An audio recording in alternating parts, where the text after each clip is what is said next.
శ్రీ గురుభ్యో నమ. శ్రీచక్ర నవావరణ గుప్త గాయత్రి మహామంత్రం.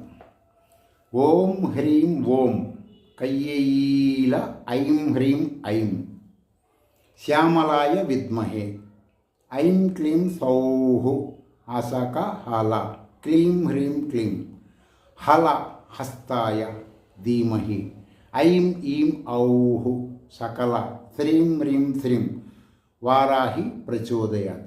ఈ శ్రీచక్ర ఈ మంత్రము వారాహి పురుష శక్తిగా ఉంటుంది నవావరణ అర్చనలో.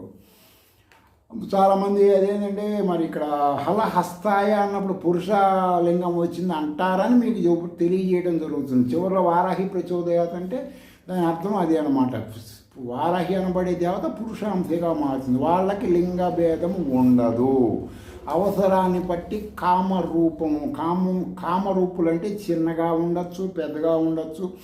ఒకే చోట శృతి ప్రామాణిక దేవతల గురించి చెబుతున్నా, మీరు వేరే దేవతల గురించి అనుకోదు. శృతుల్లో చెప్పిన దేవతల గురించి వాళ్ళు ఒకే చోట ఇప్పుడు 10 మంది హోమం చేసేటప్పుడు 10 మంది దగ్గర ఒకేసారి హవిస్సులు తీసుకొని నువ్వు కోరుకుంటున్న ఫలితాలు ఇవ్వచ్చు. ఈ విధంగా ఉంటాయి అన్నమాట.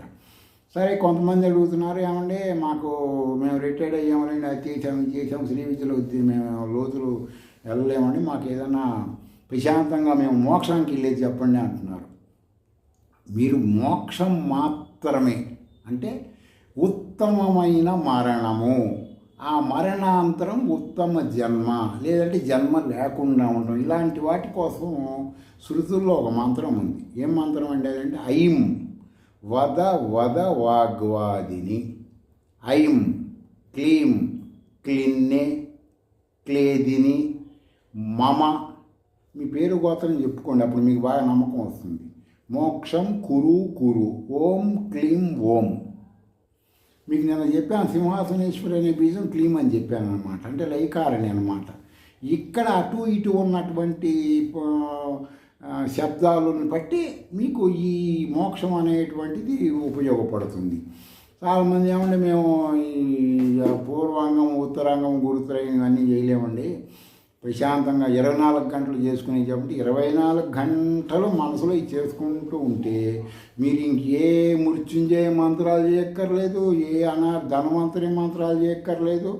మళ్ళీ మీరు డబ్బులు కావాలన్నా సుఖాలు కావాలంటే ఇది పనిచేయదు. ఇది కేవలం అక్కడ మీరేం చెబుతున్నారు, మోక్షం కురు కురు. మోక్షం అంటే ఏంటి? నేనే పరమాత్మ అనే జ్ఞానం తెలుసుకోవడం. లేదంటే దానికి చాలా అర్థాలు ఉంటాయి, మీరు నెట్లోకి వెళ్ళి చెక్ చేసుకోండి. ఇది ఉత్తమ మంత్ర సాధన. ఎవరికైనా సరే ఆలోచించి